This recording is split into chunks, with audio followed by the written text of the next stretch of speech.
এখন মৌলিক সংখ্যা আমরা জানি, আমরা আমাদের বইতে একটা সংজ্ঞা আছে যে যে সংখ্যাকে শুধু এক এবং ওই সংখ্যা ছাড়া অন্য কোনো সংখ্যা দ্বারা ভাগ করা যায় না সেগুলোকেই কিন্তু মৌলিক সংখ্যা বলে। যেমন কি আমরা যদি সিম্পল এক্সাম্পল দিই, 5, 5কে কিন্তু এক দিয়ে ভাগ করা যায়, অন্য কোনো সংখ্যা দিয়ে ভাগ করা যাইতেছে না। 7, 7কে কিন্তু এক দিয়ে ভাগ করা যাইতেছে কিন্তু অন্য কোনো সংখ্যা দিয়ে ভাগ করা যাইতেছে না। 11, 97, অ্যান্ড ইংলিশে এই মৌলিক সংখ্যাকে বলা হয় প্রাইম নাম্বার। তো ইংলিশটাও কনফিউশন হয়ে যায়, তো প্রত্যেককে ইংলিশটা জেনে রাখা বেটার। তো এখানে যদি আরো কিছু পয়েন্ট বলি, ঠিক আছে, তো আমি আরেকটা পেজ নেই, মৌলিক আর যৌগিক সংখ্যা। সো এখানে একটা জিনিস দেখো যে মৌলিক সংখ্যা, আমরা কিন্তু মৌলিক সংখ্যার সংজ্ঞাটা দেখলাম যে যে সংখ্যাকে শুধু এক এবং ওই সংখ্যা ছাড়া অন্য কোনো সংখ্যা দ্বারা ভাগ করা যায় না সেগুলোকেই কিন্তু মৌলিক সংখ্যা বলে। এক্সাম্পল আমরা এর আগে দেখছি, যেমন 5, 7, 11, তারপরে এক্সাম্পল হইতে পারে 97, ওকে। এখন বিষয় হলো যে, আর এটাকে বলা হয় হলো এর প্রাইম নাম্বার। প্রাইম নাম্বার, এখন এতটুকু ক্লিয়ার। নাও আরো কিছু কি পয়েন্ট আছে, যেমন কি কোন ঋণাত্মক সংখ্যা, হ্যাঁ, ঋণাত্মক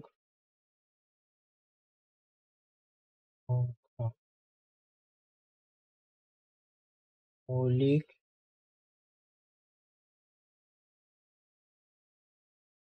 সংখ্যা হতে পারে না। ওকে, কোন ঋণাত্মক সংখ্যা কিন্তু মৌলিক সংখ্যা হতে পারে না।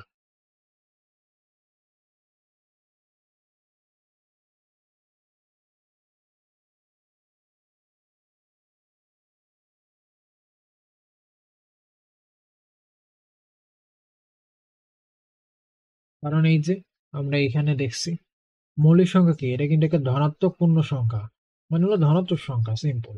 যৌগিক সংখ্যা ধনাত্মক সংখ্যা, তার মানে কোনো ঋণাত্মক সংখ্যা মৌলিক সংখ্যা হতে পারে না। ঠিক আছে, এক্সামে এই টাইপেরও কোশ্চেন আছে। এন্ড মৌলিক সংখ্যা শুরু হয় কত থেকে? এক কি আমাদের, এক হলো যে মৌলিক সংখ্যাও না যৌগিক সংখ্যা না, তার মানে মৌলিক সংখ্যা শুরু হয় ওই কত থেকে, 2 থেকে। 2 থেকে শুরু হয় মৌলিক সংখ্যা, 2 থেকে শুরু হয়। মৌলিক সংখ্যা কয়টা, 1 থেকে 100 পর্যন্ত এরকম, বা 101 থেকে 200 পর্যন্ত কয়টা, এটার কিন্তু অনেক কোশ্চেনে এরকম এক্সাম্পল আছে। ঠিক আছে, 2 থেকে শুরু হয়। ঠিক আছে, মৌলিক সংখ্যা 2 থেকে শুরু হয়। আর জোড় মৌলিক সংখ্যা কিন্তু একটি। যতগুলো জোড় মৌলিক সংখ্যা আছে, জোড় বিজোড় আমরা জানি। সো জোড় মৌলিক সংখ্যা হলো এক। ঠিক আছে, জোড় যে মৌলিক সংখ্যা সেটা কিন্তু একটি।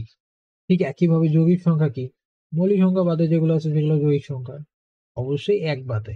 হ্যাঁ, এক মৌলিকও না যৌগিকও না।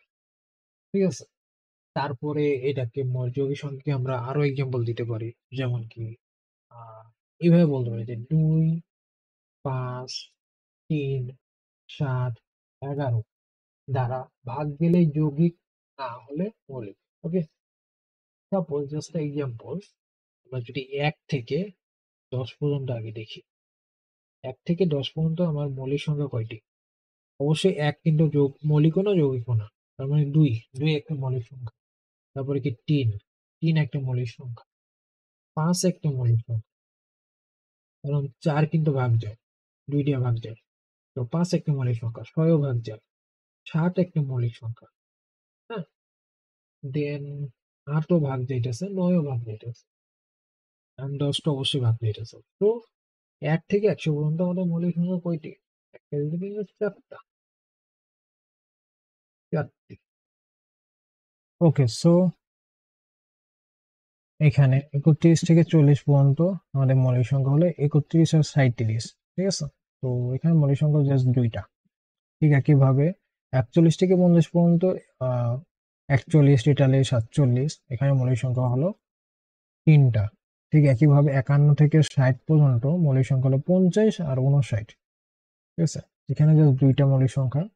61 থেকে 70 পর্যন্ত 61 আর 67, যেটা হলো দুইটা। আর 71 থেকে 80 পর্যন্ত 71, 73, 79 তিনটা। তারপরে 81 থেকে 90 পর্যন্ত 83, 89, এখানেও দুইটা। 91 থেকে 100 পর্যন্ত জাস্ট একটা মৌলিক সংখ্যা। হুম, তাহলে আমরা যদি এইটার হিসাব করি না, টোটাল 1 থেকে 100 পর্যন্ত মৌলিক সংখ্যা কয়টা, সেটা হবে হলো 25টা। এই যে এখানে কথা বলছিলাম যে 1 থেকে 100 পর্যন্ত আমাদের মৌলিক সংখ্যা কয়টা, কিভাবে 25টা বাইরে হলো আমরা দেখলাম। তাহলে 1 থেকে 100 পর্যন্ত যৌগিক সংখ্যা কয়টা, 1 থেকে 100 পর্যন্ত, এটা এইভাবে হিসাব করা যায় যে হ্যাঁ, মৌলিক সংখ্যার মধ্যে তো আহ 1 পড়বে না, প্রথম কথা হলো এটা। ঠিক আছে, 2 থেকে শুরু হবে। হ্যাঁ, 1 যদিও বলা হয়েছে, কিন্তু 2 থেকে শুরু হবে। এটা 1 থেকে 100-র মধ্যে কয়টা, তো 2 থেকে আমরা কাউন্ট করবো। এখান থেকে শুরু করে এই যে এই 25টা আমরা পাইলাম। ঠিক আছে, এখন দেখো, তুমি যদি 100 থেকে 25 বাদ দাও, তোমার থাকে কত, তোমার থাকে হলো 75। বাট এই 75টা কিন্তু যৌগিক সংখ্যা না, কারণ 1 কিন্তু বাদ যাবে। 1 কিন্তু যৌগিক সংখ্যার মধ্যে পড়তেছে না, তাহলে জিনিসটা হবে 74।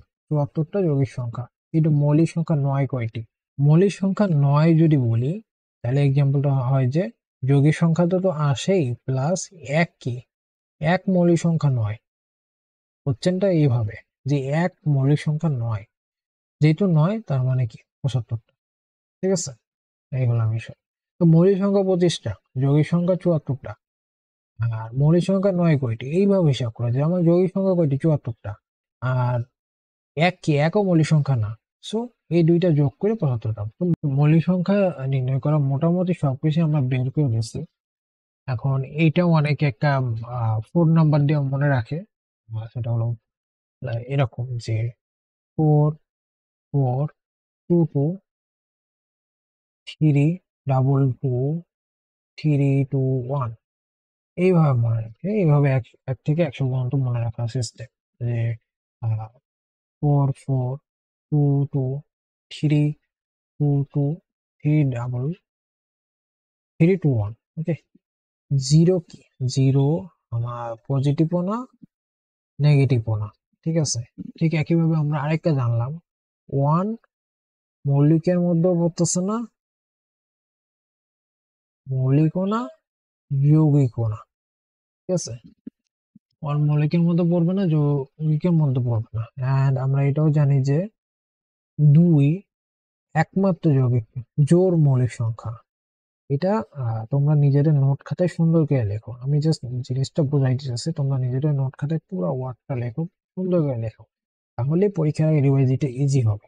আর এটার মধ্যে একমাত্রই, একমাত্র এক, পুরা যে মৌলিক সংখ্যা আছে না, মৌলিক সংখ্যার মধ্যে 2 একমাত্র জোড় মৌলিক সংখ্যা। দেন আমরা যেটা জানলাম যে আমরা এটা মাথায় রাখবো যে 1 থেকে 100 পর্যন্ত মৌলিক সংখ্যা টোটাল 25টা। আবার 1 থেকে 100 পর্যন্ত আমার এখানে যৌগিক সংখ্যা কয়টা, 25টা বাদ দিলাম, এন্ড একও যৌগিক সংখ্যার মধ্যে পড়ে না, তো টোটাল এখানে থাকবে হলো 74। ঠিক একইভাবে 1 থেকে 100 পর্যন্ত মৌলিক 9 কয়টা, ঠিক আছে। তো মৌলিক 9 কয়টা, মৌলিক 9 হলো যে এখানে একও অ্যাড হবে, একও মৌলিক না। এই 74টা যৌগিক থাকবে, 74টাও মৌলিক সংখ্যা না, প্লাস এই একও মৌলিক সংখ্যা না, তো টোটাল হবে হলো 75। এই এই জিনিসগুলোই কিন্তু ঘুরাই পেঁচাই এক্সামে আছে। ঠিক একইভাবে 101 থেকে 200 পর্যন্ত আমার মৌলিক সংখ্যা কয়টা 101 থেকে 200 পর্যন্ত হলো মৌলিক সংখ্যা হলো 21টা। তাহলে যৌগিক সংখ্যা কয়টা হিসাব করো, হ্যাঁ ওইটাও লেখা রাখো এখানে। ঠিক আছে, যৌগিক সংখ্যা কয়টা এটা হিসাব করো, এখানে লেখা রাখো। 2 অঙ্কের ক্ষুদ্রতম মৌলিক সংখ্যা হলো 11, আর 2 অঙ্কের বৃহত্তম মৌলিক সংখ্যা হলো 97। এখন সমষ্টিগত যদি হিসাব করি, তো মৌলিক সংখ্যা কিন্তু এগুলো হলো মৌলিক সংখ্যা 1 থেকে 100 পর্যন্ত আমরা বের করছি। তো এগুলো সমষ্টিগত, সমষ্টি কি? ১ থেকে ১০০ পর্যন্ত মৌলিক সংখ্যার সমষ্টি হলো এই যে ২ যোগ ৩ যোগ ৫ যোগ ৭ যোগ ১১ যোগ ১৩ এইরকম করতে করতে এই সব কয়টার যোগফল যদি লিখি, হ্যাঁ? এই সব কয়টার যোগফল যদি একসাথে করে লিখি তাহলে সেটা হলো সমষ্টি, যেটা হলো ১০৬০। তো মূল কথা হলো যে এখানে ১০৬০, এখানে হলো যে ৩৯৯০ আর এখানে ৩৯৮৯। আমরা এর আগে কিন্তু দেখছি ২ অঙ্কের ক্ষুদ্রতম মৌলিক সংখ্যা কত? ১১। আর ২ অঙ্কের বৃহত্তম মৌলিক সংখ্যা ৯৭। ঠিক একইভাবে ৩ অঙ্কের ক্ষুদ্রতম মৌলিক সংখ্যা হলো ১০১ আর বৃহত্তম মৌলিক সংখ্যা হলো ৯৯৭।